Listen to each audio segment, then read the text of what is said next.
Let's bring in Harrison Weber, the executive editor over at VentureBeat, and Jordan Crook, senior writer at TechCrunch. Harrison, biggest surprise from the report? Anything? I'd say there are hardly any surprises, to be honest. I thought too.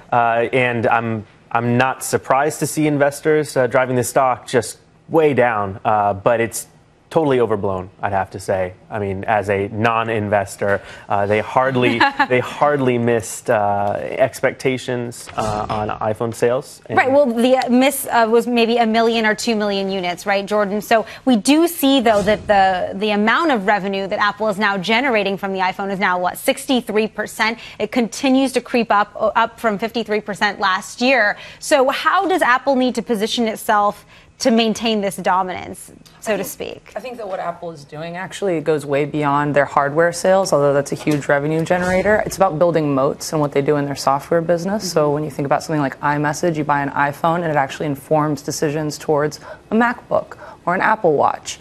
And that's how they're going to continue to grow their business, is actually in the software side of things.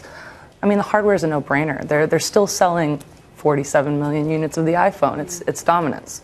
I was just going to add that it's up 35% year over year. Right. So, I mean, this is largely an incredibly positive quarter. You came onto the set just now and you wanted to talk about the iPad and how it was in line with estimates, right? But we did see it fall off, 13% year over year. What do you think the future is for iPad? Because we also see there's partnerships right now with IBM and Enterprise, so they're trying to broaden out this hardware appeal.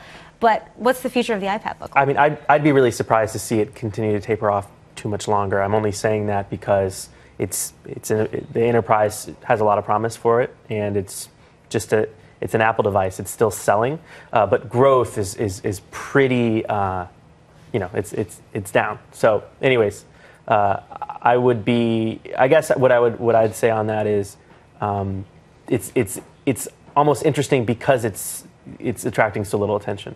So it's interesting it's attracting a little attention, but of course the Apple Watch doing very well. We were just talking about how those unit sales seem to be around the $1 million mark, except the fact that, we'll probably see Apple Watch tick up in the fourth quarter. The third quarter usually, right, is kind of it's a slow quarter generally. Slow, boring, however you want to phrase it. Mm-hmm. What do you think about the Apple Watch coming up in the next quarter? Is there promise as more and more apps get added? I think just like the iPad, I think the iPad is actually a young category when we're talking about that. I mean, 5 years, that doesn't really tell us much about its capabilities as a creative device and a productivity tool as opposed to a consumption device. The Apple Watch, again, it'll take more time for users to get comfortable with it, to see it on their friends' wrists, and to understand kind of what it's capable of and if it's something they want to invest in. Right now, it's been very polarized, especially in the media. If you are a huge tech nerd, chances are you're kind of almost shying away from it, which is odd. And then people who are newer to the tech sphere are really excited about this futuristic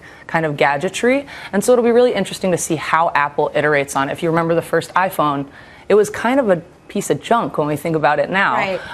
But it was one of a kind in that any other smartphone out on the market didn't have that full touch screen. We saw the same thing with the iPad as well, right? Mm-hmm. It's a slow takeoff, but then it eventually actually did see some pretty significant growth. Mm-hmm.